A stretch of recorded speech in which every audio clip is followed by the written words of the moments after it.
দর্শক, রাজধানীর তেজগাঁওয়ের ভূমি ভবনে কল সেন্টার পরিদর্শন করেছেন ভূমিমন্ত্রী মিজানুর রহমান মিনু। সেখান থেকে সরাসরি যুক্ত হচ্ছেন আমাদের সহকর্মী। আপনার কাছে কি তথ্য আছে এই বিষয়ে? ভূমিমন্ত্রী আসলে যে পরিদর্শন করেছেন এই বিষয়ে আপনার কাছে কি তথ্য আছে, জানাবেন। বুবলি, আপনাকে যদি জানিয়ে রাখি, মাননীয় ভূমি মন্ত্রী এবং ভূমি প্রতিমন্ত্রী আজ এসেছেন ভূমি যে ভবন সেখানকার কল সেন্টারে। এখানে একটি কল সেন্টার রয়েছে যেখানে ফ্রিতে কিন্তু নাগরিকদের সেবা দেওয়া হয়, 24 ঘন্টা সার্ভিস থাকে এবং সপ্তাহে কিন্তু বন্ধের দিন সহ 7 দিনই কিন্তু এখানে সার্ভিস থাকে। এই বিষয়গুলো তিনি পরিদর্শন করেছেন এবং পরিদর্শন শেষে তিনি আসলে জেনেছেন কিভাবে নাগরিকরা এখান থেকে সেবা নিয়ে থাকেন।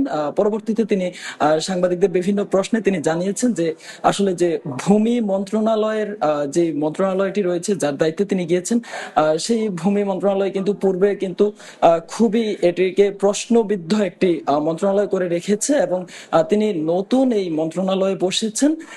তবে তিনি হচ্ছে খুব শীঘ্রই যে নাগরিক সেবাগুলো সেগুলোকে আরো কিভাবে সচল করা যায় সে বিষয়ে তিনি যথেষ্ট চেষ্টা করবেন। এছাড়া প্রতিমন্ত্রী জানিয়েছেন যে যেই ভূমি সেবা নিয়ে আসলে যেই কারসাজি হয়ে থাকে সাধারণত সেই কারসাজিগুলো নিয়ে কিন্তু তারা জিরো টলারেন্স জারি করেছে এবং তাদের পক্ষ থেকে জোরদার পদক্ষেপ থাকবে এমনটি কিন্তু জানিয়েছে। আমি যদি বলি একটু পিছনে দেখাই, এখানেই হচ্ছে সেই কল সেন্টারটি এবং এখান থেকেই কিন্তু প্রায় দিনে ফিজিক্যালি কিন্তু 200 থেকে 300 নাগরিক কিন্তু এখান থেকে সেবা নিতে আসেন। একই সাথে কিন্তু অনলাইনে তাদের একটি হটলাইন নাম্বার রয়েছে, সেই হটলাইনের মাধ্যমে কিন্তু 16122 নাম্বারের মাধ্যমে কিন্তু তারা আসলে সার্ভিস দিয়ে থাকেন এখানে।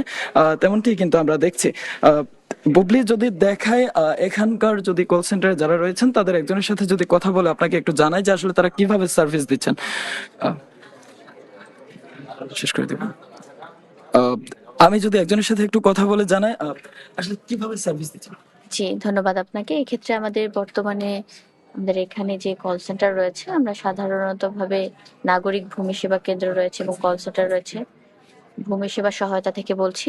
আমাদের এখানে নাগরিক কল করে থাকে তাদের জমি জমার বিষয় নিয়ে বিস্তারিত সমস্যাগুলো আমাদেরকে জানিয়ে থাকে। এই সমস্যাগুলো আমাদের এখানে আমরা মেনটেন করে তাদেরকে কিভাবে সলিউশন প্রদান করা যায় এই বিষয় নিয়ে আমরা কাজ করে থাকি। বুবলি, এখানে কিন্তু কল সেন্টারে প্রায় দিনে 2 থেকে 3 হাজার মানুষকে কিন্তু সার্ভিস দেওয়া হয়। একই সাথে ফিজিক্যালি কিন্তু 200-300 মানুষ সার্ভিস নেয় এমনটি কিন্তু জানিয়েছে এখানকার মানুষ। বুবলি, এই ছিল ভূমি ভবনের কল সেন্টার থেকে সর্বশেষ।